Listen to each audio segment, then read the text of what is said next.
नमस्कार.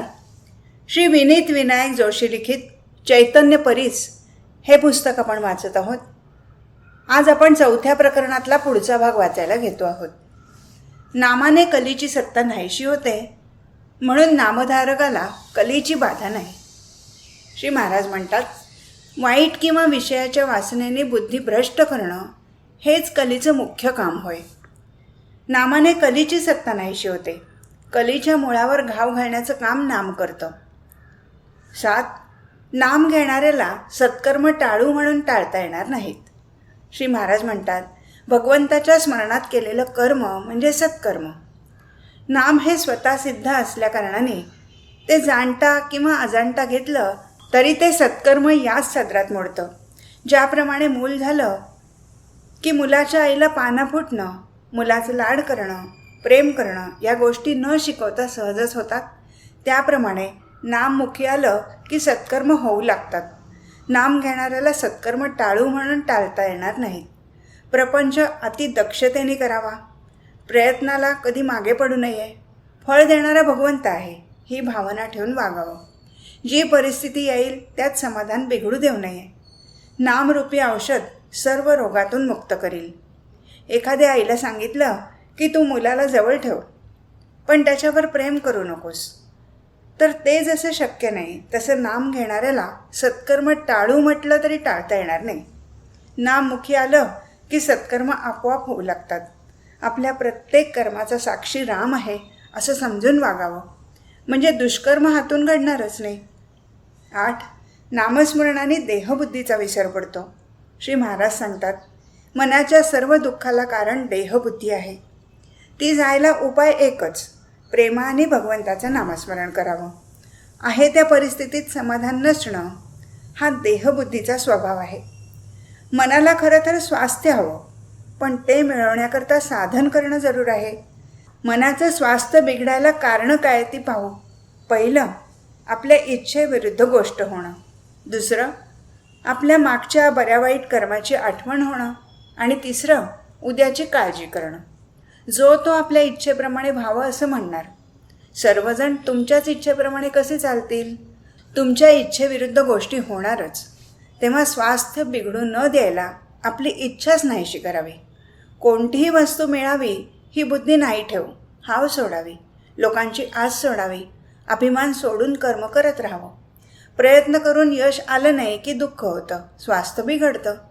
मी केलेच नाही असं म्हटलं की कुठलं दुःख? प्रयत्न करून जे काही होतं ते रामाच्या इच्छेने झालं असं म्हणावं. जे काही झालं ते भगवंतांनीच आपल्या हिताकरता केलं. उद्याची काळजी भगवंतालाच आहे. त्याला जे योग्य वाटेल ते तो करील. म्हणून झाल्याची म्हणजे कालची आठवण करू नये, होणाऱ्याची म्हणजे उद्याची काळजी करू नये, आणि चालू क्षण वाया जाऊ देऊ नये. नामस्मरणात राहावं. परमेश्वराचा अंश प्रत्येक प्राणीमात्राच्या ठिकाणी आहे, पण हे जाणण्याची बुद्धी मात्र मनुष्य प्राण्याच्याच ठिकाणी आहे. पण त्याची अधोगती कशी होत जाते पहा. जीव मुळात परमेश्वर स्वरूपच असल्यामुळे प्रथम तो म्हणतो मी तो म्हणजे परमेश्वर आहे. इथपासून घसरत तो म्हणतो मी त्याचा आहे. आणि अखेर देहबुद्धीचा पगडा वाढत वाढत तो म्हणतो त्याचा माझा काही संबंध नाही. इथपर्यंत तो खाली येतो. शेवटी देह म्हणजेच मी अशी आपली पक्की भावना होते. पण असं असलं तरी मनुष्य अजाणता का होईना, पण खरं आहे ते ओळखल्यासारखंच बोलतो. जसं एखाद्या इसमाचा स्नेही वारला तर तो इसम काय म्हणतो, आमचे स्नेही गेले.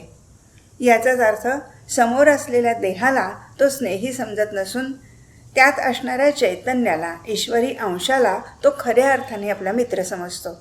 पण असं असलं तरी स्वतःच्या बाबतीत मात्र तो ही जाणीव कायम राखत नाही आणि आपण म्हणजे देहच असं समजून तो वागत असतो. त्याचं कारण ज्याचा खरा मी आहे त्याचा विसर पडून देहबुद्धी बळकट होत गेली. आता याला उपाय हाच की ज्या मार्गाने मी घसरत खाली आलो त्याच मार्गाने उलट वर जाणं. तेव्हा पहिली गोष्ट म्हणजे आता मी जो देहरूप बनलो आहे तो मी त्याचा म्हणजे परमेश्वराचा आहे ही जाणीव जागृत करणं. याच जाणीवेची परमावस्था म्हणजे मी तोच आहे ही भावना होणं. हे कसं साधावं? तर ज्याच्या विस्मरणाने माझी ही अधोगती झाली आहे त्याचं स्मरण करणं. स्मरणाला उत्तम साधन म्हणजे परमेश्वराचं नाम. नामस्मरणाचा ध्यास ठेवला की मी खरा कोण हे कळेल आणि स्वतःची ओळख होईल. सर्व गोष्टीचं ज्ञान होत नाही तोपर्यंत आपण काही करणार नाही असं आपण म्हणतो. सर्व गोष्टीचं ज्ञान आपल्याला मरेपर्यंत होत नाही आणि आपण काही करत नाही. देहबुद्धी आपल्याला भगवंताचा विसर पाडते. म्हणून देहबुद्धी सोडावी. त्यासाठी नामस्मरणासारखा दुसरा उपाय नाही. नामामध्ये भगवंताची शक्ती असल्यामुळे नाम घेणाऱ्याची देहबुद्धी क्रमाक्रमाने कमी होते आणि नाम स्थिरावतं. नाम घेता घेता नामाशी इतकं तादात्म्य व्हावं की मी नाम घेत आहे हे सुद्धा विसरून जावं. 9. नाम घेत गेल्यामुळे दुःख नाहीशी होतात आणि आनंदाची प्राप्ती होते. श्री महाराज म्हणतात, आपल्या तेलाचा नंदादीप लावण्याची पद्धत आहे. तो अखंड तेवत ठेवायचा असतो. तसं ज्याला आनंदरूपी नंदादीप हवा असेल त्यांनी आनंदरूपी नंदादीपासाठी सतत नामरूपी तेलाचा पुरवठा करत राहिलं पाहिजे.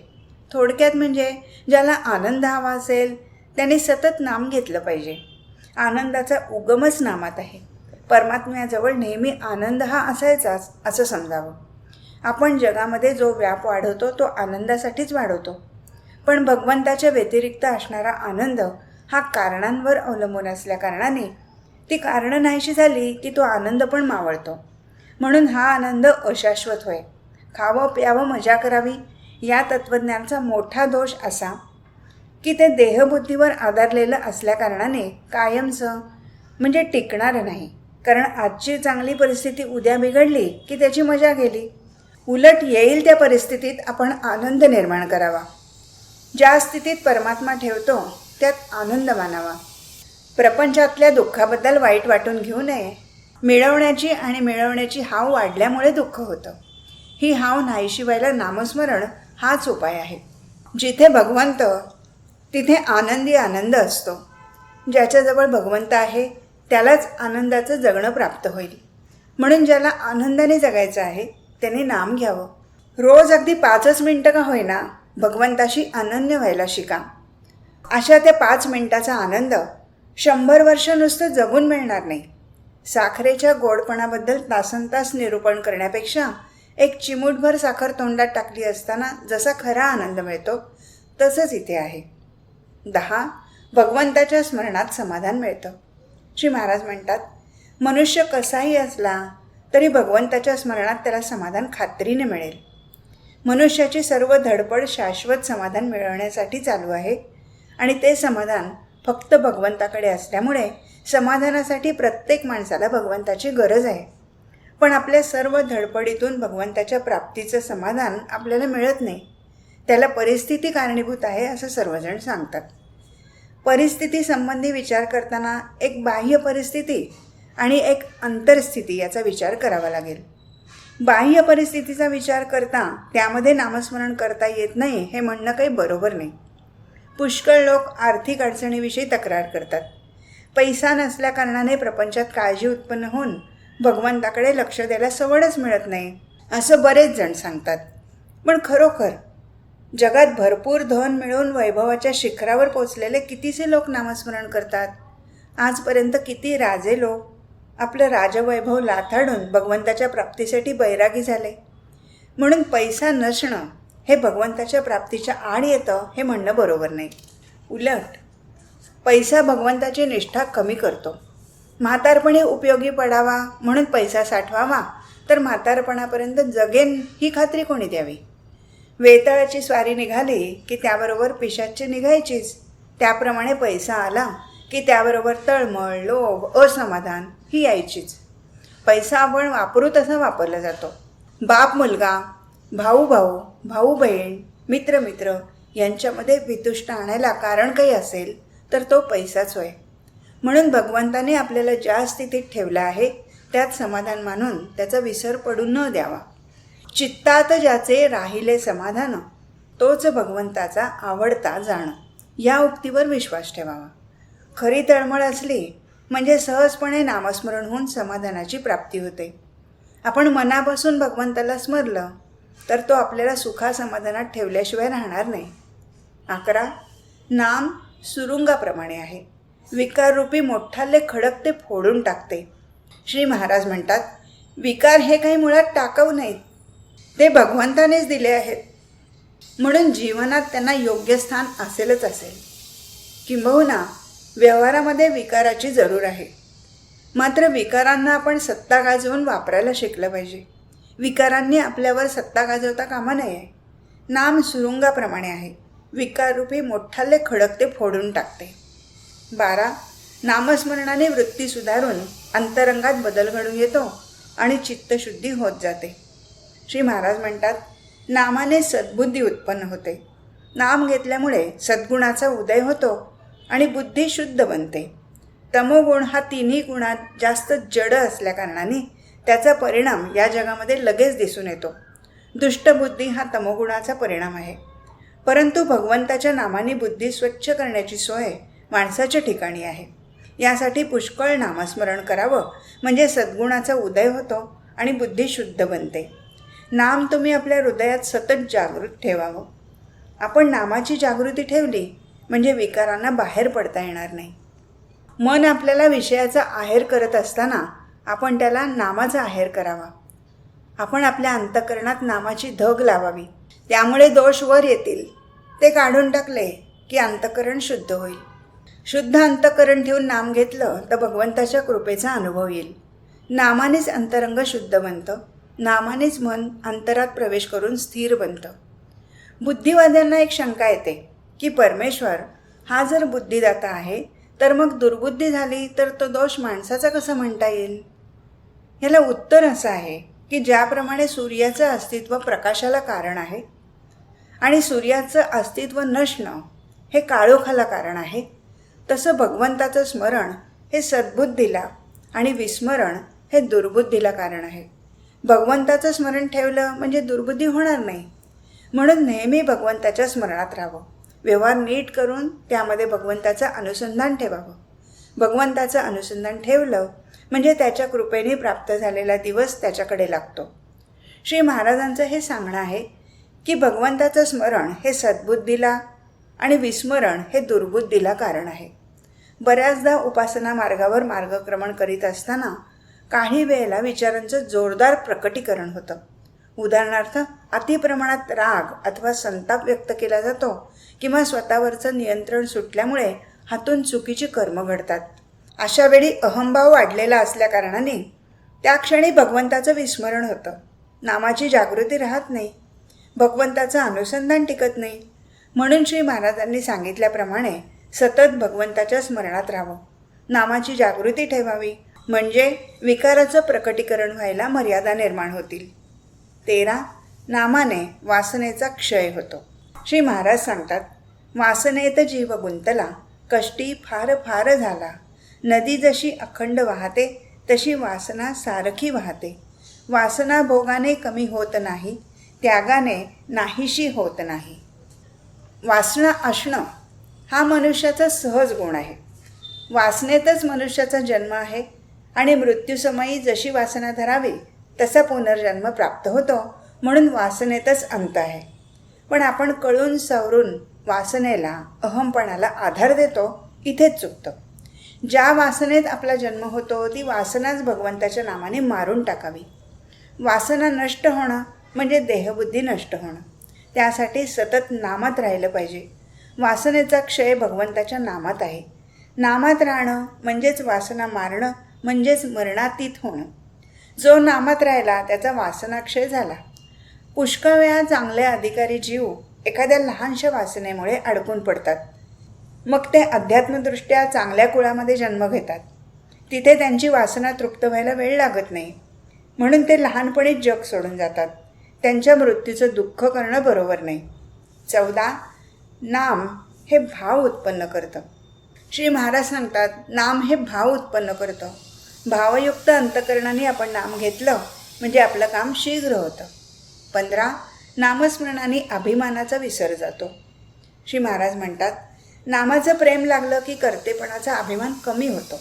कर्तेपणा भगवंताकडे सोपवल्यावर आपली स्वतःची इच्छा राहतच नाही. जिथे इच्छा नाही तिथे यशापयशाचं महत्त्व उरत नाही. एका भगवंतावरची निष्ठा मात्र शेवटच्या श्वासापर्यंत सांभाळावी. या निष्ठेच्या आड जर काही येत असेल तर आपला अभिमान हा घातक आहे. ही अभिमानाची हरळी नाहीशी व्हायला नामासारखा दुसरा उपाय नाही. अभिमान जाणे म्हणजे देवाची कृपा होणं हे आहे. अभिमान सोडू म्हणून सुटत नाही. सात्विक अभिमान उपयोगी नाही.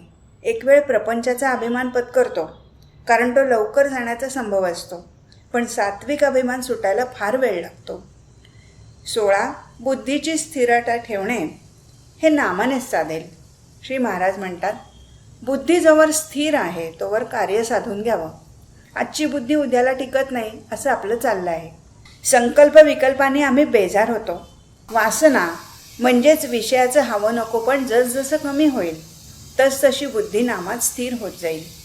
17 जो भगवंताचं नाम घेईल त्याला संत भेटेल आणि तो त्याला भगवंताची प्राप्ती करून देईल.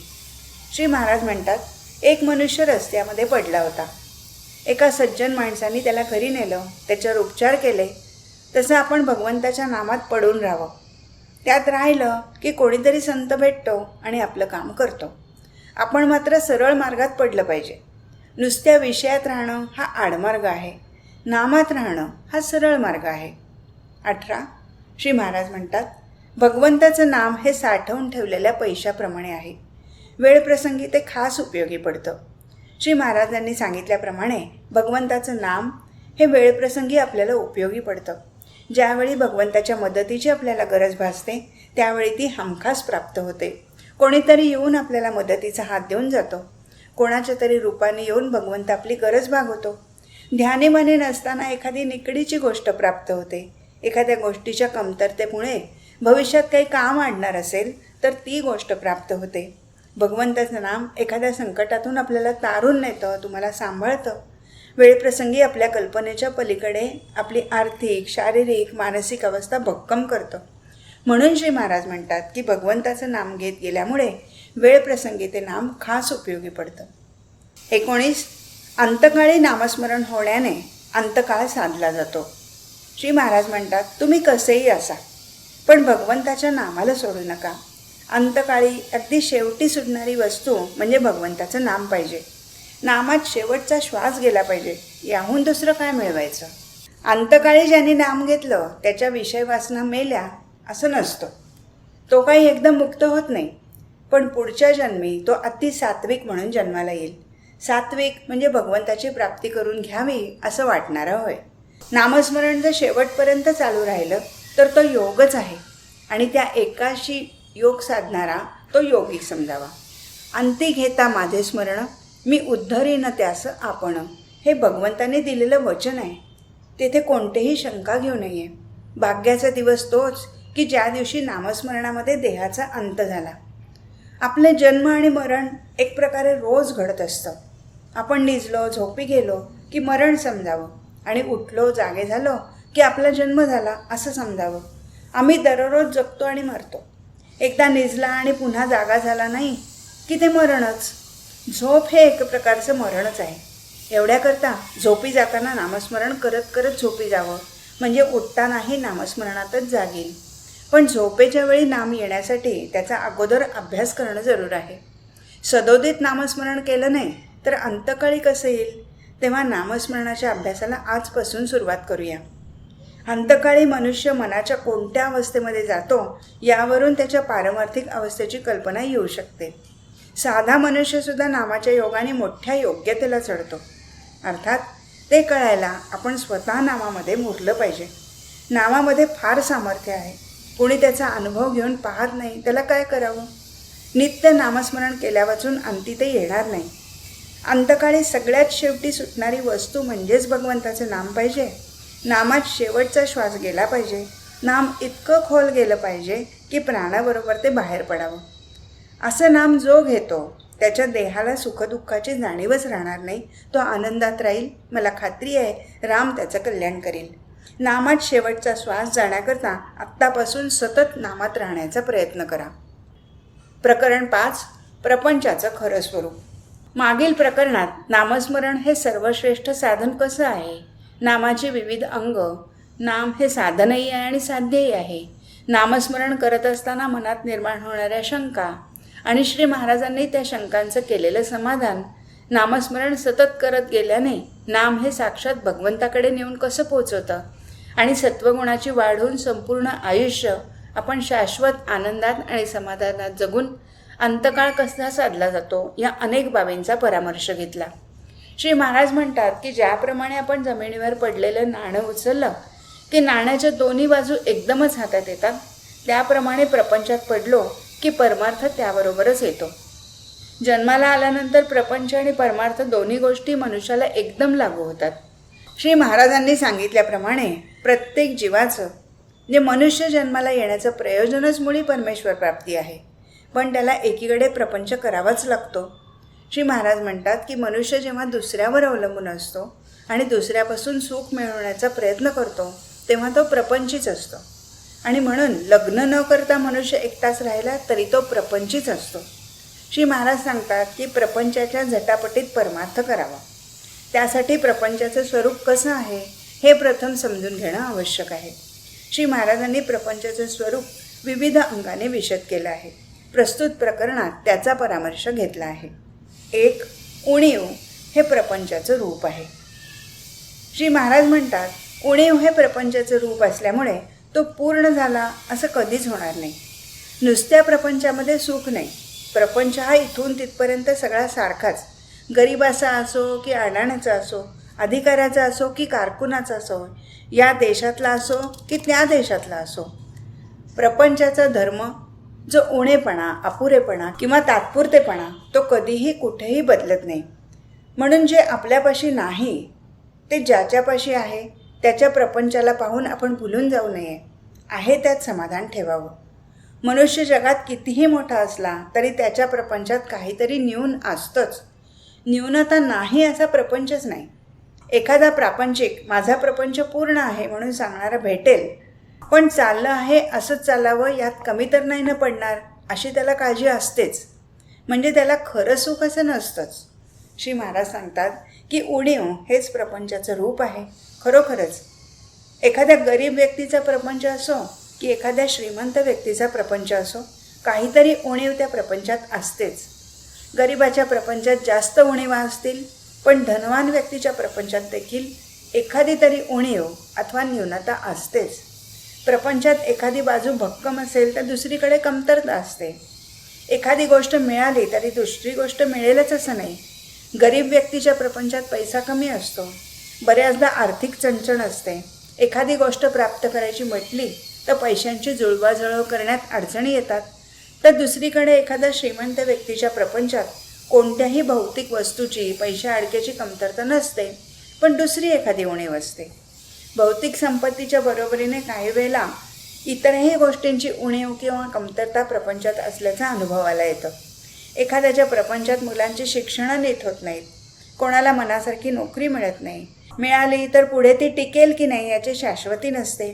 काही वेळेला उद्योगधंद्यात किंवा व्यवसायात अडचणी येत असतात. एखाद्याचं लग्न ठरत नाही, लग्न झालं तर जोडीदार मनासारखा मिळतोच असं नाही. काही वेळेला सगळं उत्तम असतं पण अपत्यप्राप्ती होत नाही किंवा व्हायला उशीर होतो. कुटुंबातल्या एखाद्या व्यक्तीला मानसिक किंवा शारीरिक व्यंग असतील तर कधी कुटुंबातील एका व्यक्तीचा अपमृत्यू होतो. प्रपंचात काही वेळेला घरातील लोकांचं एकमेकांशी अजिबात पटत नाही. त्यामुळे सगळी भौतिक सुखं असून देखील घरात एकमेकांशी सामंजस्याचं आणि सलोख्याचे संबंध नसतात. त्या कारणाने प्रापंचिक सुख आत्मिक समाधानाने शांतपणे उपभोगता येत नाही. आणि म्हणून श्री महाराज म्हणतात की प्रपंचात काहीतरी उणीव असतेच. न्यूनता नाही असा प्रपंचच नाही. जे आपल्यापाशी नाही ते ज्याच्यापाशी आहे त्याच्या प्रपंचाला पाहून आपण भुलून जाऊ नये, कारण त्याच्या प्रपंचातसुद्धा कोणती तरी उणीव असतेच. आपल्याला फक्त ती माहिती नसते. म्हणून आपण आहे त्यात समाधान ठेवावं. 2. कधी सुख तर कधी दुःख, कधी यश तर कधी अपयश हा प्रपंचाचा धर्मच आहे. श्री महाराज म्हणतात, प्रापंचिक लोक प्रपंच सोडत नाहीत याचं मला नवल वाटत नाही, पण ते सुख चिरकाळ टिकणारं आहे ही समजूत करून घेऊन त्यामध्ये रमतात याचं मला वाईट वाटतं. कडू कारले किती साखरेत घोळले, तरी नाही गोड झाले, तैसे विषयात सुख मानले, दुःख मात्र अनुभवास आले. मनुष्य सुखाकरता धडपड करतो आणि अंती दुःखमय अशा विषयाची आशा करतो. आपलं ध्येयच विषय हे असतं आणि ते मिळवण्याची आपली खटपट असते. प्रपंचातलं विषय सुख हे खरं सुख नाही. प्रपंचात कसंही केलं तरी दुःखच पदरात पडतं. आजपर्यंत आपण विषय उपभोगले, पण त्यात आपल्याला सुख झालं नाही. जे दुःखमयच आहे त्यात सुख कुठून मिळणार? विषयातलं सुख परावलंबी विषयावर अवलंबून असतं. विषय हे नश्वर, आपल्यापासून कधीतरी जाणार. निदान आपल्याला तरी एक दिवस त्यांच्यापासून जावं लागणार. दुसरी गोष्ट म्हणजे विषयाचं सुख इंद्रियाधीन असतं. इंद्रिय विकल झाली म्हणजे सुख कसं मिळणार? उद्या आपण मरणार हे समजलं की कोणते विषय आपल्याला सुख देतील? सारांश, विषयात सुख नाही तर मग सुख आहे कशात? पुष्कळ वस्तू मिळाल्या तर पुष्कळ सुख मिळतं हा भ्रम आहे. आपला अहमपणा इतका खोल गेलेला आहे की आपल्याला ते सर्व माझंच वाटतं. माझी बायको, माझी मुलं, माझं घर, माझं माझं म्हणून किती सांगावं? त्या माझेपणामुळेच अहंभाव वाढीला लागून सर्व काही आपल्या मनाजोगतं, आपल्याला सुख देणारं हवंसं वाटू लागतं. दुःख अगदी नकोसं वाटतं. अर्थात जगात कोणालाच नुसतं सुख मिळत नाही. असं असूनही अहंपणाला बळी पडून सुखाच्या लालचीने मनुष्य मरेपर्यंत बरी वाईट कृत्य करत राहतो. आमचा मुख्य रोग संसार दुःखाचा असून तो सुखाचा आहे असं वाटतं हा आहे. खरोखर कधी सुख तर कधी दुःख, कधी यश तर कधी अपयश हा प्रपंचाचा धर्म आहे. श्री महाराजांनी सांगितल्याप्रमाणे प्रपंचातलं विषय सुख हे खरं सुख नाही. प्रपंचात कसंही केलं तरी दुःखच पदरात पडतं. बऱ्याचदा आपला नैसर्गिक कल प्रापंचिक सुख मिळवण्याकडे असतो. प्रपंचात बऱ्यापैकी पैसा असावा, स्वतःचं घर असावं, घरात 4 वस्तू असाव्यात, मनासारखा जोडीदार मिळावा, अपत्य प्राप्ती व्हावी आणि आनंदाने संसार व्हावा. ही सर्वसाधारणपणे प्रापंचिक माणसाची इच्छा असते आणि हे सर्व मिळालं तर प्रपंचात सुख होईल अशी भावना असते. पण आपल्याला अनुभव मात्र बऱ्याचदा वेगळाच येतो. साधारणपणे लग्न झाल्यावर प्रपंच सुरू झाला असं समजण्यात येतं. पण जोडीदार मनासारखा मिळाला नाही तर तिथूनच खटके उडायला सुरुवात होते. एकमेकांच्या आवडीनिवडी आणि एकमेकांची मानसिकता जुळत नसेल आणि परस्पर संबंधात अहंभाव आड येत असेल तर घरात सगळ्या गोष्टी, पैसा पुष्कळ असून देखील अपेक्षित प्रापंचिक सुख मिळत नाही. छोट्या छोट्या गोष्टीवरून घरात होणारी भांडणं, वाद यामुळे घरातलं सुख हरवतं. कधी 4 दिवस सुखाचे जातात आणि अचानक कोणत्या तरी कारणावरून वाद होऊन अंती दुःखच पदरात पडतं. जोडीदाराशी उत्तम पटत असेल परंतु घरातील इतरांशी पटत नसेल आणि घरात एकमेकांशी चांगले संबंध नसतील तर शेवटी निराशाच पदरी येते. प्रपंचात उद्भवलेल्या अडचणींमुळे किंवा प्रपंचात असणाऱ्या एखाद्या उणिवेमुळे मनाला दुःख भोगावं लागतं. प्रपंचात अनेकदा गोष्टी मनासारख्या घडत नाहीत. काही वेळेला शिक्षण चांगलं होत नाही, त्यामुळे नोकरी साधीच मिळते. पैसा खूपसा मिळत नाही. काही वेळेला व्यवसायात अपयश येतं. काही वेळेला एखादं यश मिळालं आणि त्या गोष्टीचा व्यवहारात जर काही उपयोग झाला नाही तरी शेवटी दुःखच पदरात पडतं. अनेकदा प्रपंचात आर्थिक, सामाजिक आणि कौटुंबिक बाबतीत प्रतिकूल परिस्थिती निर्माण होते. ज्या ज्या गोष्टी प्रपंचात आणल्या त्या शेवटी दुःखालाच कारणीभूत ठरतात. विषयापासून मिळणारं सुख तात्पुरतंच असतं. जरा काही बिनसलं की लगेचच मनुष्याच्या आनंदात बिघाड निर्माण होतो. आपण विषयापासून सुख उपभोगायला जातो आणि बऱ्याचदा जसं हवं तसं आणि पूर्णत्वाने ते सुख पदरात पडत नाही असा अनुभव येतो. जसं समोरून येतं तसं स्वीकारावं लागतं. अंती निराशच येते. आपण एखादी गोष्ट किंवा वस्तू प्रपंचात खूप कष्टाने आणतो, पण भविष्यात त्या वस्तूपासून सुख मिळेलच असं नाही. आणि म्हणून श्री महाराज म्हणतात की कधी सुख तर कधी दुःख, कधी यश तर कधी अपयश हा प्रपंचाचा धर्मच आहे. 3. प्रपंचात काही न्यूनता पडली की दुःख होतं. प्रपंचात काही न्यूनता पडली की दुःख होतं. श्रीमंताच्या किंवा गरिबांच्या सुखदुःखात तसा फरक तो कोणता? एखाद्याजवळ पैसा पुष्कळ आहे परंतु मूलबाळ नाही म्हणून तो दुःखी असतो. तर दुसऱ्याला संतती आहे पण पैसा नाही म्हणून तो कष्टी असतो. तिसऱ्याला संतती, संपत्ती वगैरे सर्व आहे परंतु पोटदुखीच्या विकारांनी तो बेजार आहे. एकंदरीत सुखदुःख कोणालाही सुटलेले नाहीत. जितक्या गोष्टी कमी पडल्या तितक्या प्रयासाने सुद्धा आणल्या तरी पण न्यूनता काही सरत नाही. 4. प्रपंचातलं सुखदुःख हे जाणीवेत आहे. श्री महाराज म्हणतात सुख आणि दुःख ही वस्तुतः उत्पन्नच झाली नाहीत, ती आपण आपल्या भ्रमाने उत्पन्न केली आहेत. भगवंत तिथे माया, काया तिथे छाया, हे जसं खरं त्याप्रमाणे अनुभव तिथे भ्रम असायचाच हा नियम आहे. मनाच्या सुलट झालं की सुख होतं आणि मनाच्या उलट झालं की दुःख होतं. मुळात सुखही नाही आणि दुःखही नाही. 5 जण मिळून प्रपंच बनतो. त्यामध्ये प्रत्येकजण स्वार्थी असतो. मग सर्व सुख एकट्यालाच मिळणं कसं शक्य आहे? सगळ्यांना सगळं सुख मिळणं केव्हाच शक्य नसल्यामुळे प्रत्येकजण धडपड करून शेवटी दुःखीच राहतो. सुखदुःख परिस्थितीवर नसते, आपल्या जाणीवेवर अवलंबून राहते. ज्यात एकाला सुख वाटते तेच दुसऱ्याला दुःखाला कारण होते. आपल्या विचाराने ठरल्याप्रमाणे झाल्यामुळे सुखच मिळेल असं नाही. तसंच काही वेळेला आपल्या विचाराच्या उलट होऊनही मागावून तसं झाल्यानेच बरं वाटतं. म्हणजे कोणत्याही गोष्टीचं सुखदुःख तत्काळ कळत नाही हेच खरं. म्हणून जरा वेळ थांबून सुख किंवा दुःख मानावं. दुःखावर आपण वरवळ उपाय करतो, परंतु आपल्या दुःखाच्या मुळाशी आपलं मनच आहे हे नाही आपल्या ध्यानात येत. खरोखर सुखदुःख हे वस्तूत नसून आपल्या मनस्थितीवर अवलंबून आहे. दुःखी होतं ते मन. ज्यांना व्याप आहे ते लोक रडतात, ज्यांना व्याप नाही तेही लोक रडतात. मग सुख कशात आहे? पैसा सुख देतो का? पैसा मिळवणं कठीण, मिळाला तरी तो कायम राहील का याची शाश्वती नाही. पैशाप्रमाणेच इतर सर्व वस्तूंची गोष्ट आहे. सर्व सुखी असा प्रपंचात कोण आहे? प्रत्येकाचं काही ना काहीतरी गाऱ्हाणं आहेच. त्याचं गाऱ्हाणं कधी संपत नाही. प्रत्येकाला आशा वाटते की मी उद्या आजच्यापेक्षा सुखी होईन. तो कधी पूर्ण सुखी होत नाही आणि त्याचं गाऱ्हाणं कधी संपत नाही. प्रपंचातल्या सर्व गोष्टी नाशवंत आणि दुःखरूप अशा आहेत. म्हणून प्रपंच असत्य आहे हा अनुभव प्रपंच देतो. या अनुभवाने प्रपंचात जो आसक्त होत नाही तो सुखी, अनुभव विसरून जो आसक्त होतो तो दुःखी. सुख हे समजुतीमध्ये आहे आणि भगवंताचं होणं हीच समजूत तेवढी खरी आहे. आज इथेच थांबू. हरिओम तत्सत.